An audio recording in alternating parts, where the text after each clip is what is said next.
एक बेहद extreme situation के बारे में सोचते हैं। मान लीजिए एक वैली है जहां बहुत भयंकर सैंडस्टॉर्म मतलब रेतीला तूफान आया हुआ है। और जाहिर है ऐसे मौसम में विजिबिलिटी बिल्कुल जीरो हो जाती है। एग्जैक्टली चारों तरफ एकदम अंधेरा होता है और इतनी धूल उड़ रही होती है कि एक आम इंसान के लिए अपना हाथ तक देखना नामुमकिन है। बिल्कुल, और मिलिट्री टैक्टिक्स के हिसाब से दुश्मन अक्सर ऐसे खराब मौसम का फायदा उठाकर आगे बढ़ने की कोशिश करता है। हाँ, लेकिन क्या हो अगर एक ऑपरेटर उस घाटी से कई किलोमीटर दूर जमीन के नीचे एक एकदम सेफ बंकर में बैठा हो। मतलब वो फील्ड में फिजिकली मौजूद नहीं है। राइट, वो सेफली अपने बंकर में बैठा है और अपनी स्क्रीन पर उस पूरी वैली का क्लियर नजारा देख रहा है। उसे वहां हो रही हर छोटी मूवमेंट का पता चल रहा है। ओह वाओ, मतलब उसे उस तूफान में अपनी जान जोखिम में डालने की कोई जरूरत ही नहीं पड़ रही। लेकिन हो रहा है टाटा राजक अपग्रेडेड लॉन्ग रेंज सिस्टम यानी ULRS की मदद से। हाँ, टाटा एडवांस सिस्टम्स लिमिटेड का डेवलप किया हुआ ये सिस्टम वाकई मॉडर्न सर्वेलियंस की पूरी परिभाषा को बदल रहा है। तो आज हम इसी के बारे में डिटेल में बात करेंगे। बिल्कुल। और देखिए, पहले के समय में ऐसी इंटेलिजेंस जुटाने के लिए फोर्सेस को फिजिकली फॉरवर्ड पोस्ट पर डिप्लॉय होना पड़ता था। हाँ, मतलब भारी सर्दी या तूफान में बनोक्यूलर्स लेकर खड़े रहना पड़ता था। एग्जैक्टली लेकिन टाटा राजक ULRS कोई आम हैंडहेल्ड कैमरा नहीं है। ये आर्म्ड फोर्सेस के लिए बनाया गया एक high performance multipurpose reconnaissance system है। मतलब ये सिर्फ देखने के लिए नहीं है। नहीं, इसका काम है एक्शनेबल इंटेलिजेंस गैदर करना और near real time video command centres तक पहुंचाना। तो सबसे पहला सवाल जो मेरे दिमाग में आता है वो है इसकी फिजिकल कैपेबिलिटीज को लेकर। आप सैंडस्टॉर्म एग्जाम्पल की बात कर रहे हैं ना? हाँ, मतलब हवा में इतनी धूल और मिट्टी है तो लेंस चाहे कितना भी एडवांस्ड हो, फिजिक्स के हिसाब से लाइट तो रास्ते में ही ब्लॉक हो जाएगी ना। राइट, ये कंफ्यूजन अक्सर होता है। मतलब जहां लाइट ट्रैवल नहीं कर सकती वहां कोई कैमरा कैसे देख लेगा? ये इसलिए लगता है क्योंकि हम इसे एक नॉर्मल ऑप्टिकल कैमरा समझने की गलती करते हैं। ULRS की रगेड हाउसिंग में सिर्फ एक कैमरा नहीं है, बल्कि एक पूरा मल्टी सेंसर आर्सेनल इंटीग्रेटेड है। अच्छा, तो धूल या धुएं को भेजने का काम कोई स्पेसिफिक सेंसर करता है? बिल्कुल, इसके लिए इसमें मिड वेव इंफ्रारेड यानी IR डिटेक्टर लगा होता है। ये नॉर्मल लाइट से कैसे अलग है? देखिए, नॉर्मल लाइट की वेवलेंथ्स बहुत छोटी होती हैं, तो धूल या धुएं के छोटे पार्टिकल्स उस लाइट को स्कैटर कर देते हैं। मतलब बिखेर देते हैं। ओहो, तो लाइट आगे पहुंच ही नहीं पाती। राइट, लेकिन मिड वेव IR की वेवलेंथ्स काफी लंबी होती हैं, तो ये वेव्स बिना स्कैटर हुए उन पार्टिकल्स के बीच से आसानी से निकल जाती हैं। वाओ, पर अंधेरे में ये देखता क्या है? यही सबसे इंटरेस्टिंग पार्ट है। ये सेंसर रोशनी को नहीं, बल्कि ऑब्जेक्ट्स के हीट सिग्नेचर्स को डिटेक्ट करता है। हीट सिग्नेचर्स मतलब टारगेट की टेम्परेचर से पता लगाता है। एग्जैक्टली अगर सैंडस्टॉर्म के बीच कोई चलती हुई गाड़ी है या कोई इंसान छुपा है, तो उनका टेम्परेचर आसपास की जमीन से अलग होगा। हाँ, इंजन तो गर्म होगा ही। बिल्कुल, IR सेंसर इसी माइन्यूट टेम्परेचर डिफरेंस को कैच करता है और उस डेटा को स्क्रीन पर एक क्लियर विजुअल शेप में कन्वर्ट कर देता है। ये तो रात या धुएं के लिए परफेक्ट है। पर मान लीजिए दिन का वक्त है, जहां आसपास की जमीन पहले से ही धूप से गर्म है, वहां सिर्फ हीट सिग्नेचर से काम नहीं चलेगा ना? बिल्कुल सही कहा आपने। मतलब वहां हमें फिजिकल डिटेल्स चाहिए होंगी, जैसे किसी गाड़ी की नंबर प्लेट या दुश्मन का कैमोफ्लेज पैटर्न। राइट, और उस पर्टिकुलर रिक्वायरमेंट के लिए इसमें एक हाई रेजोल्यूशन डे सेंसर लगा होता है। तो दिन के उजाले में वो काम आता है। हाँ, जब मौसम साफ होता है तो ये डे सेंसर ऑपरेटर्स को एकदम हाई डेफिनेशन ऑप्टिकल फीड देता है। Okay, make sense. पर यहाँ एक और टेक्निकल लेयर है। इसमें एक एड ऑन फीचर भी मिलता है जिसे SWIR कैमरा कहते हैं, यानी शॉर्ट वेव इंफ्रारेड। वेट, एक और IR सेंसर? इसमें पहले से ही मिडवेव IR डिटेक्टर है जो रात में हीट देख सकता है। तो इस SWIR का क्या काम है? इन दोनों का काम करने का मैकेनिज्म एकदम अलग है। वो कैसे? मिडवेव IR सिर्फ थर्मल रेडिएशन यानी हीट को कैच करता है, लेकिन SWIR हीट को नहीं देखता, वो रिफ्लेक्टेड फोटॉन्स को कैप्चर करता है। Reflected photons? मतलब पूरी तरह अंधेरा होने पर भी इसे कोई रोशनी मिल जाती है? एग्जैक्टली जब रात को हमें बिल्कुल अंधेरा लगता है, तब भी अपर एटमॉस्फेयर में केमिकल रिएक्शंस और तारों की वजह से एक बहुत ही हल्की रोशनी होते हैं। अच्छा, जिसे शायद नाइट ग्लो कहते हैं।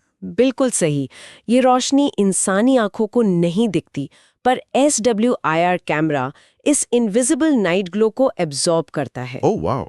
और जब ये नाइट ग्लो किसी ऑब्जेक्ट से टकरा कर रिफ्लेक्ट होता है तो SWIR सेंसर उसे कैच करके एक बहुत ही क्रिस्प इमेज बनाता है। मतलब वो सिर्फ एक थर्मल शेप नहीं होती, बल्कि एक असली फोटोग्राफ जैसी दिखती है। हाँ, इससे ऑपरेटर को पूरे अंधेरे में भी टारगेट के एक्चुअल टेक्सचर्स और फीचर्स पता चल जाते हैं, जो थर्मल कैमरा में शायद मिस हो जाएं। ये तो किसी सुपर हीरो के मल्टी विजन हेलमेट जैसा हो गया। मतलब हर सिचुएशन के लिए एक अलग विजन मोड है। बिल्कुल सटीक एनालॉजी है। पर मिलिट्री ऑपरेशंस में सिर्फ टारगेट को देखना तो काफी नहीं होता। हाँ, वो तो सिर्फ आधी लड़ाई है। राइट। असली चैलेंज तो उस टारगेट की एग्जैक्ट लोकेशन और डिस्टेंस दूसरी स्ट्राइक यूनिट्स तक पहुंचाना है।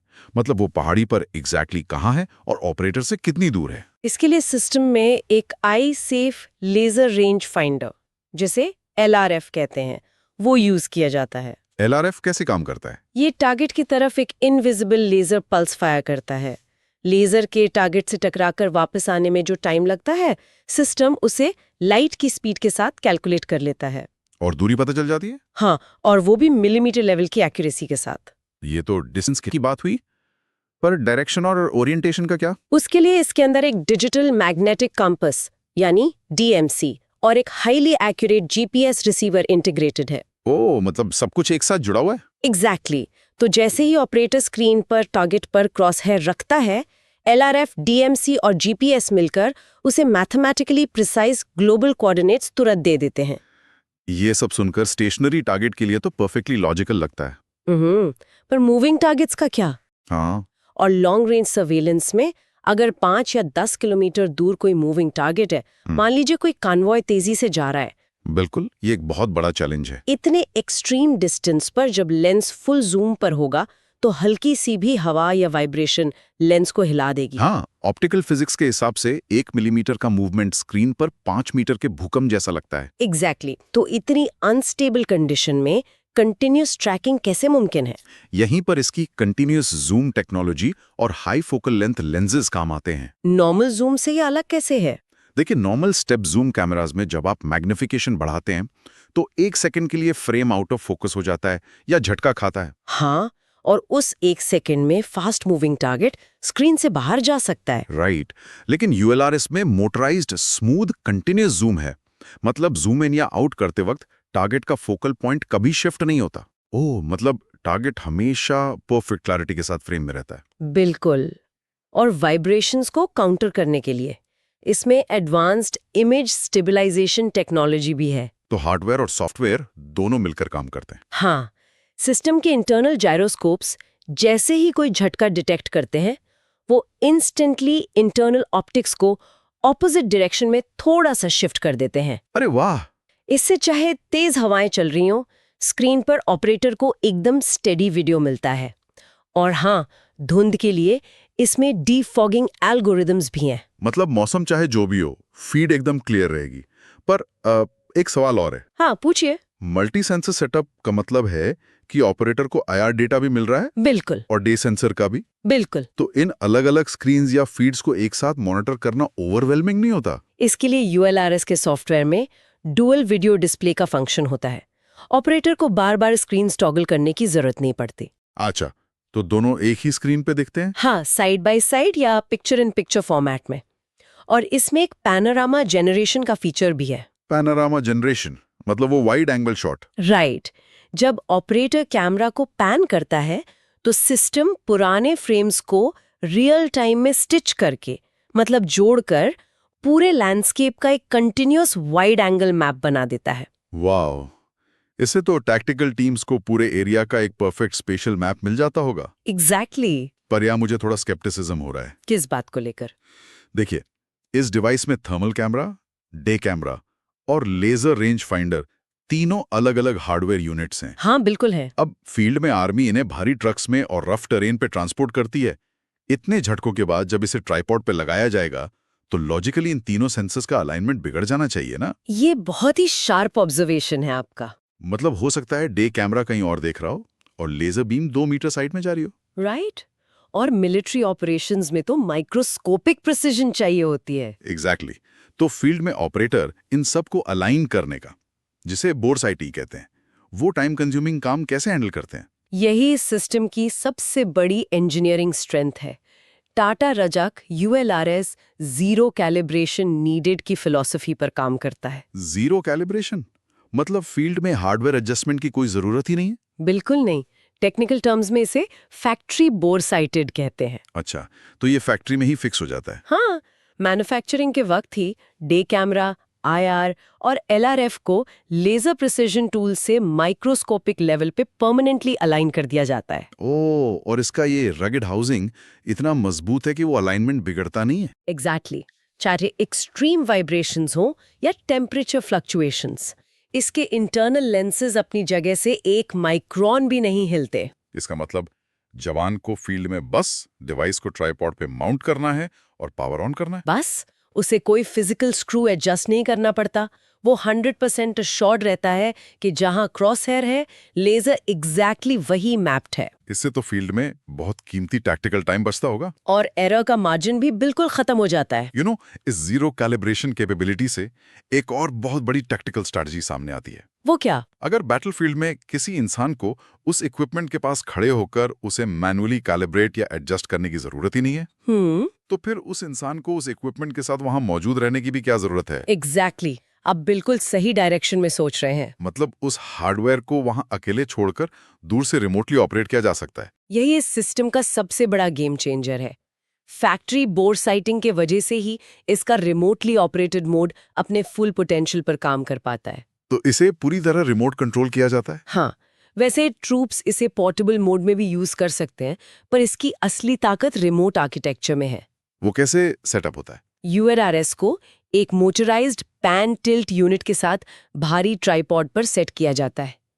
ये मोटर से 360 डिग्रीज घूम सकता है और ऊपर नीचे देख सकता है। और एक बार ये माउंट हो गया तो ऑपरेटर बंकर से इसे कंट्रोल करता है? बिल्कुल, ऑपरेटर अपने कंसोल से इसके हर मूवमेंट को सेफली कंट्रोल करता है। पर रिमोट सिग्नल ट्रांसमिशन में एक वल्नरेबिलिटी भी तो होती है। आप सिग्नल जैमिंग की बात कर रहे हैं ना? हाँ, मॉडर्न वॉरफेयर का पहला असूल ही इलेक्ट्रॉनिक वॉरफेयर है।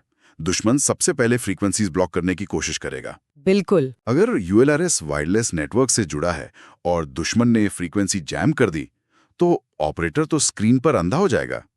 इस थ्रेट का क्या सोल्यूशन है? इस थ्रेट को काउंटर करने के लिए सिस्टम में 3 अलग-अलग कनेक्टिविटी ऑप्शंस हैं। पहला IP नेटवर्क, दूसरा सिक्योर्ड वायरलेस रेडियो, और तीसरा और सबसे इम्पेनेट्रेबल ऑप्शन है ऑप्टिकल फाइबर केबल यानी OFC। ओह, OFC में तो डेटा लाइट के फॉर्म में ट्रेवल करता है ना? एग्जैक्टली एक फिजिकल ग्लास या प्लास्टिक फाइबर केबल के अंदर, और फ्रीक्वेंसी जैमर्स हवा में इलेक्ट्रोमैग्नेटिक वेव्स पर असर करते हैं। तो मतलब OFC पूरी तरह इम्यून है? 100%। दुश्मन चाहे कितना भी पावरफुल जामा लगा ले, वो फाइबर केबल के अंदर के लाइट सिग्नल्स को इंटरसेप्ट नहीं कर सकता। वाओ, ये तो एकदम अनब्रेकेबल और सिक्योर कनेक्शन हो गया। हाँ, इससे अनजैमेबल डेटा फ्लो इंश्योर होता है। तो अगर हम इस पूरी टेक्निकल एक्सप्लोरेशन को देखें, चाहे वो जीरो कैलिब्रेशन हो, मोटराइज्ड पैन टिल्ट हो या OFC इंटीग्रेशन हो, अगर पुरानी जनरेशन के सिस्टम्स जैसे सृष्टि से ULRS का कंपैरिजन करें, तो फंडामेंटल डिफरेंस क्या है?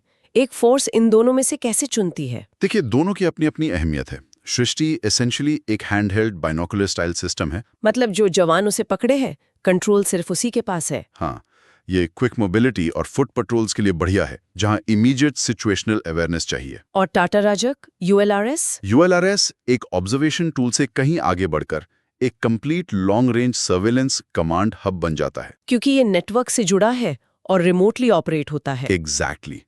इसका डेटा सिर्फ पहाड़ी पर खड़े जवान तक सीमित नहीं रहता, पूरा multi layered intelligence directly headquarters के कमांड सेंटर तक जाता है। तो बेसिकली षष्ठी एक सोल्जर की आंखें बनता है, जबकि ULRS पूरे डिवीजन की आंखें बन जाता है। बिल्कुल, और ऑपरेटर को डेंजर जोन से पूरी तरह बाहर रखता है। ग्रेट।